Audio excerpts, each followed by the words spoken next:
Au menu de Savane Midi, la saison pluvieuse est déjà là et c'est la peur dans certaines concessions au quartier Bonneville dans l'arrondissement 7 de Ouagadougou. Si rien n'est fait, les risques d'inondation est réel cette année encore. Les souvenirs douloureux d'août 2021 fait craindre les habitants qui appellent à l'aide. Reportage de Fatih Sankara à suivre dans ce Savane Midi. Aujourd'hui, 3 mai, est commémorée la journée mondiale de la liberté de la presse. Au Burkina Faso, les médias cherchent à mourir pour mieux renaître dans un environnement dominé par le numérique. Plus de précision dans un instant. Hors du Burkina, nouveau rebondissement dans la dégradation des relations entre la France et le Mali. Le gouvernement malien a dénoncé hier le traité de coopération en matière de défense avec la France signé en juillet 2014. Cette dénonciation concerne également les accords portant statut des forces Barkhane et Takuba. Vous entendrez dans ce journal le ministre malien en charge de l'administration territoriale et porte-parole du gouvernement. Le sport est également au menu de cette édition et nous parlons de la Ligue 2 de football burkinabé. C'est la relégation pour le San Matenga FC de Kaya. Le week-end écoulé, le club du Centre-Nord qui avait besoin d'une victoire pour se maintenir n'a pas pu prendre le dessus sur l'étoile africaine des Ignares. Le point complet de ces matchs à suivre dans ce Savane Midi. Bonjour à tous et bienvenue. Je vous l'indiquais dans les titres. Aujourd'hui, 3 mai, est commémorée la journée mondiale de la liberté de la presse. Au plan mondial, la journée est commémorée sous le thème « Les journalismes sous l'emprise du numérique ». Au Burkina Faso, les mondes de la presse réfléchissent autour du thème « Médias burkinabés face à la révolution numérique, comment mourir pour mieux renaître ». Les organisations professionnelles de la presse ont tenu la cérémonie commémorative ce matin au Centre national de presse Norbert Zongo à Ouagadougou. Elle sera suivie des panels sur le thème national de la commémoration. Suite de Savane Midi, les habitants de Bonneville s'inquiètent à l'orée de la saison pluvieuse, eux qui n'ont pas encore oublié les souvenirs des inondations d'août 2021. En tout cas, les premières pluies font déjà parler d'elles et si rien n'est fait, les saisons pluvieuses se suivront et se ressembleront à Bonneville, secteur 31, arrondissement 7 de Ouagadougou. C'est pourquoi les habitants de cette zone réitèrent leur cri de cœur. Suivons dans ce reportage de Fatih Sankara. Les dégâts causés par les pluies diluviennes l'an dernier risquent de se répéter dans le quartier Bonneville, dans l'arrondissement 7 de Ouagadougou. Les interpellations des populations n'ont jusque-là pas apporté de solution à leurs problèmes d'évacuation des eaux. Les promesses de l'ancien maire Alma Bewende, qui a même effectué une visite sur le site inondé, sont restées vaines. Aucun changement après son passage. Le calvaire des populations s'amplifie déjà avec les premières pluies. En témoigne cette eau du bas-fond qui a toujours du mal à se frayer un passage. On comprend pourquoi, à la veille de l'hivernage, Thérèse Ilboudo a déjà du mal à dormir tranquillement. Que ce soit la nuit ou le jour ou la nuit, c'est vraiment la peur. Il y a eu une nuit, la pluie est tombée. Ce sont les sapeurs qui sont venus prendre par exemple cette maison que vous voyez, les enfants, la femme, tout était dans l'eau. Il fallait qu'on intervienne les sapeurs-pompiers pour qu'ils viennent faire sortir les enfants. Donc c'est compliqué, c'est la peur. Tu dors la nuit, une pluie tombe, tu n'arrives même plus à sortir dehors. Donc c'est vraiment compliqué. Tout dernièrement même, il y a des femmes même que l'eau a transportées avec des vélos. Donc ça fait vraiment, c'est triste. C'est triste. Une fois de plus, les habitants du secteur 31 interpellent les autorités. Si une canalisation des eaux n'est pas trouvée, la saison des pluies risque d'être un cauchemar. Bonneville ne reflète pas son nom. Si vraiment ils peuvent venir nous aider avec cette voie-là. On a parlé à plusieurs reprises. Je peux prendre l'exemple, c'est ma deuxième fois qu'on sort pour parler de cette voie-là. Mais jusqu'à présent, c'est toujours la même chose. Il n'y a même pas de changement. Vraiment, on demande à l'État burkinabé, s'ils sont à l'écoute, de venir à notre secours. Et on continue vraiment à les solliciter s'ils peuvent réellement venir nous aider. On les demande vraiment de venir nous aider avec cette voie. C'est quelque chose vraiment qui nous fait peur. Et on n'arrive même plus à pleurer. Ça, ce n'est pas bonheur de vie. Si on dit malheur vie, c'est trop, mais vraiment, nous-mêmes, on se cherche. En attendant une solution des autorités, les habitants sont obligés de relever le niveau de leur concession avec des cailloux et du sable. Certains ont dû changer la position de leur portail. Mais à quel coût? Nous, on porte chapeau d'abord à nos maris, parce que ce sont nos maris qui font de leur mieux pour nous aider avec, vous voyez, non? On dirait une étage, je suis sur une étage, mais c'est de la terre. Et aussi, de gauche à droite, ils sèchent la terre pour venir mettre, pour pouvoir nous aider, pour qu'on puisse, même s'il pleut, pour qu'on puisse pouvoir sortir. Sinon, vraiment, si vous regardez, vous voyez que je suis en haut, on dirait une montagne. Regardez en bas, c'est le bas-fond. Donc, c'est compliqué. C'est coûteux. À Ouagadougou ici, qu'est-ce qui n'est pas coûteux? Tout est coûteux. Quel que soit, tu vas payer. Même si c'est l'herbe même là, c'est coûteux, tout est coûteux à Ouagadougou. Des fois même, tu peux payer avec ton argent. Le chauffeur arrive, il regarde la voie, il dit que ce n'est pas possible. Lui, il ne peut pas traverser pour venir ici parce qu'il va s'embourber, parce qu'il n'y a pas de voie. Hein? Donc, c'est compliqué. Les premières pluies de cette année ont déjà fait des dégâts. Les habitants de Bonneuville demandent aux autorités d'anticiper avec eux des solutions durables. Voilà, et nous poursuivons ce savant midi à l'arrondissement 8, précisément à Zaktouli. Ce sont les résidents des cités Abdoul Service International qui ne sont pas du tout contents. Ils dénoncent la non-tenue de l'engagement de la société par rapport à la fourniture donc, de l'eau et de l'électricité. Ils ont donc animé une conférence de presse dimanche dernier pour interpeller les responsables de la dite société. On en sait davantage avec Abdoulaye Kinda. Après avoir épuisé le délai de 2 mois donné par le PDG de la société Abdoul Service International pour fournir l'électricité aux habitants de la cité Zaktouli 1, les résidents sont face à la presse. Vous allez avoir l'électricité, vous allez avoir l'eau, vous allez voir quoi. C'est ça qui a motivé pas mal de gens à venir ici. Mais la désillusion est là. Si vous voyez tous ces mondes-là, ce n'est pas la minorité. S'ils parlent d'une autre cité, ça ne nous concerne pas. Mais Zaktouli 1 là, ça c'est pas vrai. Zaktouli 2 aussi est concerné. Ils sont venus. Ils n'ont pas l'électricité, ils n'ont pas l'eau. Je pense qu'on est obligé de se donner la main pour mener la lutte. Parce que si on dort, on est mort. On ne peut pas prendre l'argent de son parent, voilà, et puis disparaître. Non, c'est pas normal. La prochaine étape, c'est de toucher les autorités du pays. Et on va aller leur expliquer ce qui se passe ici. Voilà. S'ils sont prêts à laisser Abdoul Service nous brimer, on verra. J'ai pris les clés en septembre 2019. Et jusqu'à l'heure actuelle, je n'ai pas d'eau, je n'ai pas d'électricité. Il n'y a pas de voie. Il y a l'insécurité. À tout moment, ils agressent les gens. Même dans la journée, ils retirent les motos. Ceux qui sont dans les voitures, ils les poursuivent. C'est parce qu'il n'y a pas d'électricité. Abdoul, il n'a qu'à être honnête. Il est citoyen comme nous, il est burkinabé comme nous. Il n'a qu'à être honnête et nous dire la vérité, nous dire ce qu'il y a. Mais pourquoi le délai de 2 mois n'a pas permis de résoudre définitivement le problème? Question posée à la société. Voici la réponse de Hamza Yanogo, ingénieur de la société Abdoul Service International. C'est tout d'abord présenter les excuses pour tout ce qu'ils ont eu à faire comme constat et les rassurer que la société ne dort pas.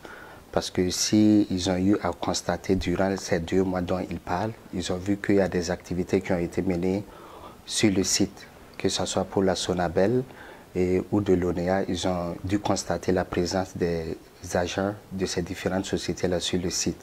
Mais disons que c'est un processus qui est engagé et souvent aussi ça ne dépend pas aussi de la société. Parce que les techniciens de ces 2 sociétés aussi ont besoin du temps aussi pour mener des études et puis pouvoir bien faire leur travail. Donc souvent, ça les amène à prendre un peu de temps. C'est vrai qu'on les avait donné un délai de 2 mois, mais ce n'est pas quelque chose qui va s'arrêter au fait. Ça veut dire qu'ils vont continuer à travailler, quitte à ce que tous les clients ou tous les résidents du site-là soient vraiment satisfaits. Il ajoute que les efforts sont faits pour la satisfaction des résidents. C'est juste les demander un peu de patience et profiter encore les rassurer que déjà il y a une partie du site, par exemple à Zaktouli, qui est déjà électrifié et que le processus est toujours en cours. Voilà, ça ne veut pas dire qu'on a déjà électrifié une partie, voilà, la société referme les portes, mais la société continue toujours de travailler à ce que tous les autres clients soient aussi satisfaits. Donc nous leur demandons juste un peu de patience et de comprendre qu'il faut souvent du temps pour ces travaux de viabilisation. Les résidents des deux cités Zaktouli 1 et 2 comptent poursuivre les luttes jusqu'à l'atteinte de leurs objectifs.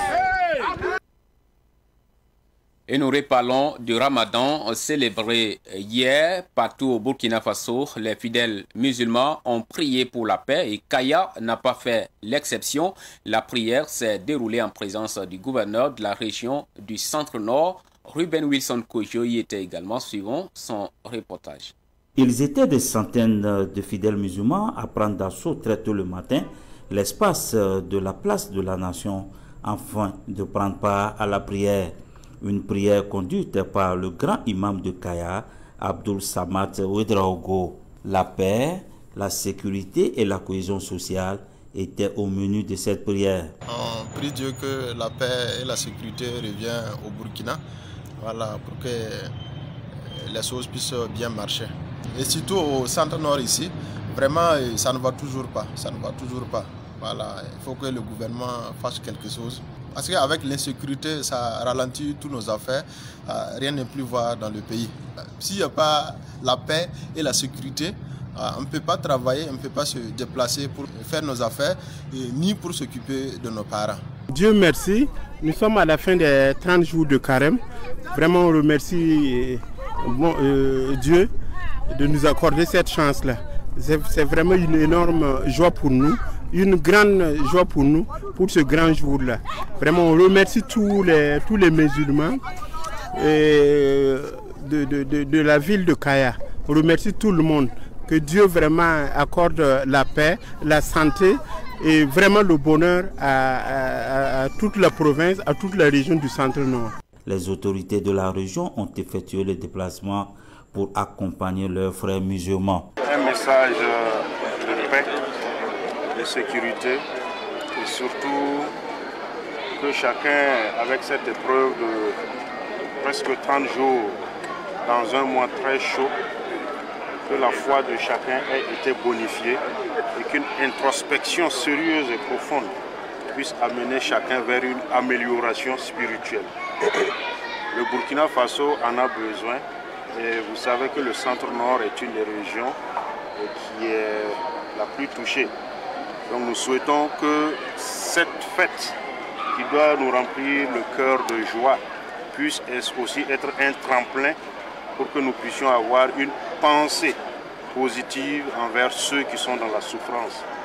Et que grâce aux efforts des uns et des autres et grâce à la bénédiction divine, que ce que nous souffrons aujourd'hui puisse connaître une fin dans les plus brefs délais. Avant de clôturer cette prière, le grand imam de Kaya a demandé aux fidèles musulmans d'avoir une pensée pour les déplacés internes qui ont tout abandonné pour se retrouver dans des situations difficiles. La communauté musulmane des Côtes d'Ivoire, qui a commencé le jeûne un jour avant celle du Burkina Faso, a également célébré le Ramadan hier. Les musulmans des Côtes d'Ivoire ont donc complété le mois de jeûne de Ramadan à 30 jours. Le consul général du Burkina Faso à Abidjan, Benjamin Nana, a prié aux côtés de ses frères. Les précisions de notre correspondant en Côte d'Ivoire, Boukari Zango. La communauté musulmane de Côte d'Ivoire a célébré la fête d'El El-Fitr ce lundi 2 mai 2022 après 30 jours de jeûne. Cheikh Mokhtar Traoré, imam de la mosquée El Hadj Moumouni Traoré d'Adjamé Paye, a indiqué dans son sermon qu'après le jeûne, le musulman doit toujours garder le bon comportement. Aujourd'hui, nos sermons déroulaient sur la convivialité liée à la fête, voilà, pour montrer aux fidèles que la fête c'est un partage, la fête c'est la joie, mais pas la désobéissance d'Allah subhanahu wa ta'ala. Le consul général de Burkina Faso à Abidjan a marqué sa présence aux côtés des fidèles musulmans chez Cheikh Mokhtar Traoré. Il a recommandé la prière pour la paix au Burkina Faso et l'esprit de fraternité à ses compatriotes. Vous savez que notre pays est éprouvé par des difficultés sécuritaires. Avec les prières, je crois que nous parviendrons à bout de l'idée terroriste. Et étant ici en Côte d'Ivoire, nous souhaitons également que les frères et sœurs burkinabés puissent demeurer en bonne fraternité et amitié avec non seulement les frères et sœurs ivoiriens, mais également avec les autres communautés. Aujourd'hui, nous avons vu, il y avait des Burkinabés, des Ivoiriens, mais des non-Burkinabés qui étaient à la prière. Et c'est ce que nous souhaitons. Quant à l'imam Siaka Diallo de la grande mosquée de Samo, il a parlé de la fraternité et a prié pour la paix dans la sous-région. La première des choses d'abord, c'est de leur rappeler qu'Allah subhanahu wa ta'ala nous dit dans le Saint-Coran que innamal mu'minuna ikhwa. Les croyants sont des frères. La paix dans une maison et les autres maisons se brûlent, ce n'est pas une paix. C'est éphémère. Nous souhaitons, nous prions Allah tous les jours, nuit et jour, pour que la paix règne dans tous nos pays. Au Burkina, au Mali, au Niger, partout où il y a le phénomène djihadiste, nous prions Allah pour que la paix règne dans ces pays. La communauté musulmane ivoirienne a complété le mois de jeûne de Ramadan à 30 jours avant de célébrer la fête d'El El-Fitr. Le centre Kombi de Arbolé a vibré au rythme des contes et des slams des artistes mobilisés à l'occasion de la 4e édition des Grandes Nuits des Contes. Ces nuits ont connu la mobilisation du grand public. C'était dans la nuit du samedi 30 avril en présence de Abdoulaye Kinda. Une forge, du feu et du fer pour faire la démonstration de ce travail des forgerons perpétué de génération en génération depuis 5000 ans en Afrique. Tout se passe ici à Arbolé, dans la province du Passoré, où KPG du Burkina et ses collègues conteurs, Dr Massamba Dieye du Sénégal et Moussa Doumbia de la Guinée, font la transmission pédagogique de ce savoir-faire. Ensemble, nous avons organisé cette nuit du conte-là qui est itinérante, qui permet de pouvoir partager les valeurs de notre patrimoine, les valeurs des ancêtres. Et aujourd'hui, on s'appuie chacun sur les valeurs de nos ancêtres. Moi, je suis forgeron. En tant que forgeron, je tente de faire en sorte qu'on véhicule des messages autour de l'atelier de la forge. Dans cet atelier-là, on a l'interdépendance des choses, la complémentarité des éléments. Ce qui montre que dans la vie, on peut s'inspirer de l'atelier de l'inamovible enclume, du fonctionnement dynamique de l'atelier de l'inamovible enclume pour pouvoir raconter des histoires. Enfants, adolescents et jeunes sont réunis à l'occasion de la 4e édition des Grandes Nuits des Contes, où travail de la forge et contes se courtoient et où conteurs et forgerons se complètent pour faire revivre les traditions africaines. Nous avons vu que c'est la forge qui est au centre des activités. La forge est au centre des activités parce que dans toute vie, il faut forger. Dans toute vie, il faut construire. Dans toute vie, il faut modeler. Dans toute vie, il faut transformer. À travers l'oralité, à travers les récits, les contes, les légendes, véhiculer des messages et transmettre des messages de cohésion, des messages du vivre ensemble, pour permettre quand même que si notre humanité traverse des crises, c'est parce que tout simplement, on n'a pas su profiter des valeurs que nos ancêtres nous ont léguées. Ces Grandes Nuits de Contes ont mobilisé plusieurs spectateurs dans le centre Kombi de Arbolé, à l'image du coach Simon Ouedraogo et de ses élèves. J'ai trouvé la Nuit des Contes une initiative à louer, une initiative vraiment à saluer parce que l'origine de l'intelligence est dans l'oral. Donc, la Nuit des Contes, ça permet vraiment de repartir, je dirais, dans le passé, comprendre comment nos ancêtres transmettaient le savoir. C'était à la fois scientifique, sociologique et anthropologique. Donc j'ai trouvé ça très intéressant et avec mon ami KPG, Amrus, la majorité des étudiants sont là, nous sommes là avec toute la famille pour le soutenir. Ça permettra vraiment à tous les Burkinabés, les Africains, parce qu'on va parler de façon globale, mais surtout à tous les participants d'apprendre vraiment de façon facile parce que quand on racontait les contes aux gens, c'était à la fois plein de sagesse, de messages, on codait tout en un. Donc cette importance, ça permet vraiment à tous ceux qui vont prendre ça au sérieux. Travailler ce qu'on appelle la mémotechnique, c'est-à-dire une capacité à mémoriser beaucoup de choses à la fois. À ces Grandes Nuits de Contes, des slameurs et des artistes chanteurs comme Floby ont tenu le public en haleine.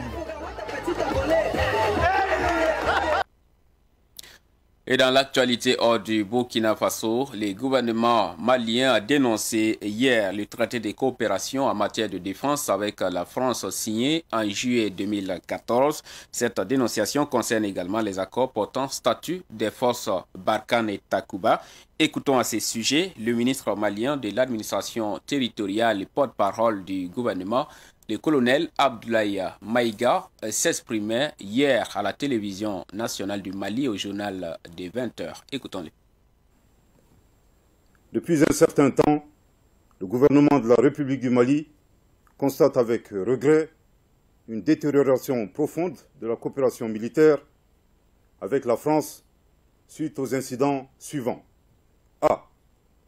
L'attitude unilatérale du partenaire français qui a décidé les 3 et 7 juin 2021, sans consulter au préalable le Mali, de suspendre les opérations conjointes avec les forces armées maliennes, les FAMA, et de mettre fin à l'opération Barkhane.